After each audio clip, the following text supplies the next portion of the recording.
Om Swastiastu. Yang terhormat Dewan Juri, yang saya hormati panitia penyelenggara English Speech Contest dan seluruh peserta English Speech Contest yang saya banggakan. Puji syukur saya panjatkan kehadirat Tuhan Yang Maha Esa. Atas rahmat-Nya lah, saya, Gusti Agung Mira Sriwulandungsi, mahasiswi Politeknik Negeri Bali, dapat berdiri di sini dalam keadaan sehat. Dalam rangka mengikuti lomba pidato English Speech Contest dengan tema Pandangan Generasi Muda dalam upaya menghadapi pandemi COVID-19. Hadirin sekalian, dalam kesempatan kali ini, saya akan menyampaikan sepatah dua patah kata dengan mengambil subtema Sistem Pendidikan. Hadirin sekalian, di tahun 2020 ini, dunia dihadapkan dengan pandemi COVID-19 atau virus corona. Virus ini sangat mudah menyebar dan melemahkan setiap sendi-sendi pertahanan dan ketahanan setiap negara di dunia, dan melemahkan sektor-sektor penting negara di dunia, termasuk Indonesia. Maka dari itu, pemerintah Indonesia mengambil kebijakan dan menghimbau masyarakat untuk tetap belajar, bekerja, dan beribadah dari rumah. Sejak dikeluarkannya himbauan belajar, bekerja, dan beribadah dari rumah, pemerintah mengeluarkan kebijakan bagi seluruh siswa dan mahasiswa agar melakukan pembelajaran dari rumah atau pembelajaran jarak jauh.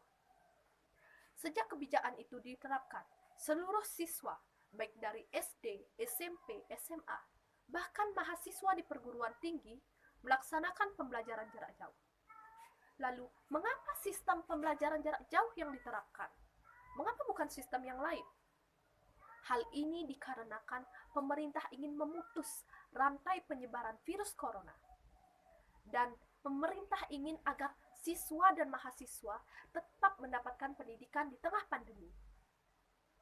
Kebijakan sudah diterapkan, namun mengapa Indonesia disebut darurat pendidikan?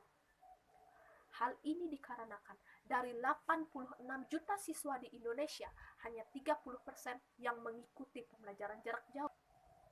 Sehingga dengan hal ini, pembelajaran jarak jauh dianggap tidak efektif dan banyak menimbulkan keluhan, baik dari orang tua siswa, mahasiswa, guru, dan dosen. Apa yang menyebabkan ketidakefektifan pembelajaran jarak jauh ini? Yang pertama, guru, mahasiswa, dosen, dan siswa tidak siap dan tidak terbiasa dengan sistem pembelajaran jarak jauh. Seperti yang kita tahu, sistem pembelajaran jarak jauh menggunakan teknologi seperti smartphone, laptop, komputer, dan sebagainya. Tidak dapat dipungkiri bahwa mayoritas siswa dan mahasiswa, bahkan hampir semua siswa dan mahasiswa akrab dengan teknologi. Tetapi tidak dapat dipungkiri, ada beberapa siswa dan mahasiswa yang belum akrab dengan teknologi. Nah, hal itu yang akan menyebabkan terhambatnya kelancaran proses pembelajaran jarak jauh. Yang kedua, keterbatasan peralatan dan kuota internet. Seperti yang kita tahu, tidak semua daerah di Indonesia memiliki koneksi internet yang baik. Tidak hanya itu, mahasiswa dan mahasiswi atau siswa maupun siswi, tidak semua dari mereka yang memiliki peralatan canggih seperti smartphone, laptop yang canggih, komputer yang canggih, dan kuota internet yang memadai untuk melaksanakan proses pembelajaran jarak jauh karena adanya keterbatasan ekonomi di tengah pandemi COVID-19. Kemudian yang ketiga, siswa dan mahasiswa tidak produktif dalam melaksanakan pembelajaran jarak jauh. Nah, apa yang menyebabkan ketidakefektifan ini? Hal ini disebabkan karena pembelajaran jarak jauh itu menuntut siswa dan mahasiswa untuk mandiri tanpa bimbingan dari guru ataupun dosen. Maka dari itu, ketika ada beberapa siswa dan mahasiswa yang tidak mengerti dengan materi yang diajarkan dalam proses pembelajaran jarak jauh, mereka kadang-kadang timbul rasa malu dalam diri mereka, sehingga takut untuk bertanya, sehingga jika itu dibiarkan, lama-lama akan mengganggu produktivitas mereka sebagai siswa atau mahasiswa. Nah, berdasarkan hal tersebut, pembelajaran jarak jauh tidak efektif. Tetapi di tengah kondisi pandemi COVID-19 ini, pembelajaran jarak jauh baik untuk diterapkan. Mengapa?